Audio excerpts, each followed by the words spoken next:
in the shadowed lanes of Lancashire and the mist-shrouded moors of Yorkshire, where ancient stone walls divide patchwork fields and the wind carries whispers of forgotten times. A knock in the night, a misplaced key, or an overturned milk jug is rarely dismissed as mere chance. These are the work of a boggart, a restless household spirit woven deep into the fabric of English folklore. For centuries, these mischievous entities have haunted homes, barns, and lonely bridges, their invisible hands stirring chaos with a puckish grin. Though modern skeptics may scoff, boggarts remain a vivid fixture in the cultural memory of northern England. Tricksters blamed for creaking floorboards, sour milk, and the chilling sensation of being watched by unseen eyes. Origins and nature of the boggart. Boggarts are enigmatic creatures, neither wholly malevolent nor benevolent, existing in a liminal space between the mundane. Unlike their cousin, the brownie, who diligently performs household chores in exchange for offerings, boggarts are capricious and unpredictable. They are said to dwell in dark corners, beneath staircases, in dusty attics, or under creaky floorboards, watching and waiting for an opportunity to meddle. Some folklore suggests boggarts were once neutral spirits, perhaps even helpful like brownies, but turned troublesome after being offended by neglect, insult, or disruption. A forgotten offering of cream, a harsh word spoken near their hiding place, or a renovation disturbing their domain could transform a passive boggart into a domestic terror. The boggart's antics range from playful to sinister, often resembling poltergeist activity. They knock over furniture, hide tools, spoil food, tangle hair, and pinch sleeping children, their whispers echoing in the dark. Livestock grow restless in their presence, milk sours overnight, and once harmonious homes descend into eerie unease. In extreme cases, boggarts are blamed for more unsettling phenomena: cold spots that linger despite a roaring fire, shadows that move against the light, or the sensation of a hand brushing against one's neck in an empty room. "They're not out to kill you," explains Dr. Merritt Clough, a folklorist at the University of Leeds, "but they thrive on disruption." A boggart's chaos mirrors the tensions of the household, unspoken grudges, buried fears, or neglected duties. The word boggart likely derives from bogey or bug, Old English terms for spirits or frights, which later evolved into boogeyman. The shadowy figure used to scare misbehaving children. Unlike the boogeyman, however, boggarts are not monsters of mortal danger, but engines of everyday chaos. Their mischief a constant irritation rather than a life-threatening peril. Their name also appears in local geography, such as Boggart, Hull Clough, a wooded park in Manchester steeped in eerie tales, where visitors still report strange noises and fleeting shadows. One of the most enduring boggart legends hails from a 17th century Yorkshire farming family, the Hobsons, whose tale has been passed down through generations. The Hobsons lived in a modest stone cottage near Hearth, their days filled with the rhythms of rural life, tending sheep, milking cows, and baking bread. But their peace was shattered by inexplicable disturbances. Tools vanished from the barn, milk pails tipped over, and the children woke screaming of a goblin whispering their names. The family's patriarch, Thomas Hobson, initially blamed his sons for carelessness, but the disturbances grew stranger.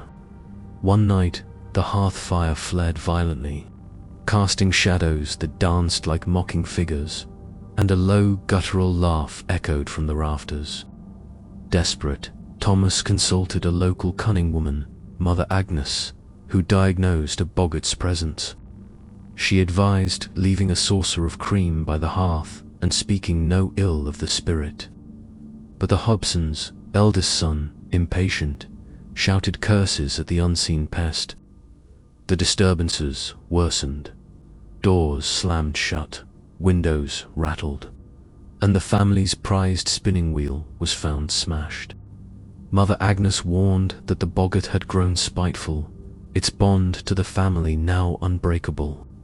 Thomas resolved to flee, moving his family to a new cottage 10 miles away in Keighley, hoping distance would sever the spirit's grip. The move seemed promising until the family unpacked their belongings. As Thomas lifted a flour sack, a voice, gruff, gleeful, and unmistakably otherworldly, rang out. "I up, I'm here and all." The Boggart had followed, not bound to the house but to the Hobsons themselves, its laughter echoing as the family realized their torment was far from over. The tale ends tragically. The Hobsons abandoned their new home, their savings depleted, and the Boggart's relentless mischief drove a wedge between family members, leading to their eventual dispersal. The cottage in Keighley, now long gone, is still whispered about in local pubs, where old-timers claim to hear Knock's laughter on windy nights. The Boggart's enduring presence in Northern English folklore reflects deeper cultural anxieties. In the 17th and 18th centuries, rural life was precarious, marked by economic hardship, disease, and social upheaval. Unexplained misfortunes, spoiled crops, sick livestock, or broken tools threatened survival, and Boggarts offered a scapegoat for these woes. "There's something distinctly human about the Boggart," Dr. Clough notes. "It represents our anxieties made manifest, stress, misfortune, the inexplicable. It's easier to say the Boggart did it than confront more painful truths like poverty or family strife." The Boggart became a mirror of the domestic world, its chaos a distorted reflection of human fears and failures. Boggarts also served as cautionary tales, reinforcing social norms. Stories warned against neglecting household duties, disrespecting elders, or inviting bad luck through carelessness. For children, the Boggart was a disciplinary tool, its whispers a reminder to behave. In this way, Boggarts bridged the gap between folklore and morality, their mischief a narrative device to teach and warn. Banishing a Boggart was no simple task, and folklore offers varied remedies, each steeped in superstition. In the 18th and 19th centuries, families turned to cunning folk, village witches or wise women, who wielded charms, iron talismans, or rituals to expel the spirit. Iron, believed to repel fairies and spirits, was nailed above doorways or placed under beds. Some rituals involved burning herbs like sage or rowan, while others required reciting prayers or sprinkling holy water. Mother Agnes, in the Hobson tale, suggested a more passive approach, leaving offerings and avoiding the Boggart's name, as naming it granted it power. "A Boggart thrives on attention," she warned. "Ignore it, and it may sleep." The most desperate families resorted to physical barriers, such as horseshoes or rowan branches, or even moved homes. Though the traveling Boggart tale shows this was no guarantee.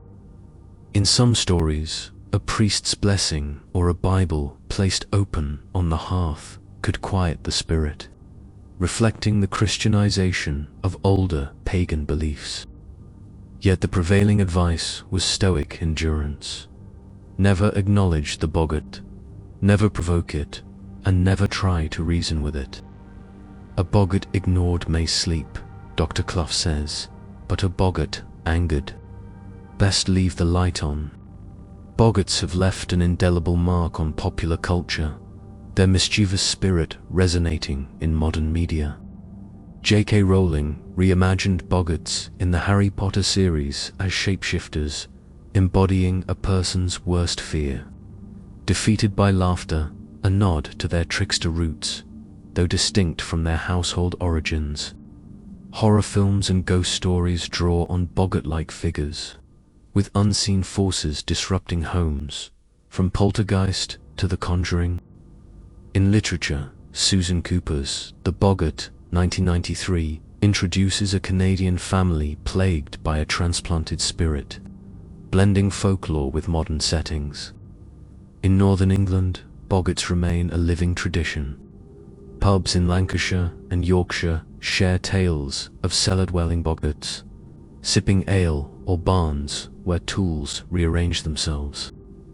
Boggart, Whole Clough, a Manchester park, hosts storytelling events, its name evoking eerie legends. Some families still leave bread crusts on the hearth, or whisper blessings at bedtime, half in jest, half in caution. Paranormal enthusiasts visit reputed Boggart sites, armed with cameras and EMF meters, though few claim definitive proof. The Boggart doesn't show up for science, Dr. Clough chuckles. It's too busy hiding your keys.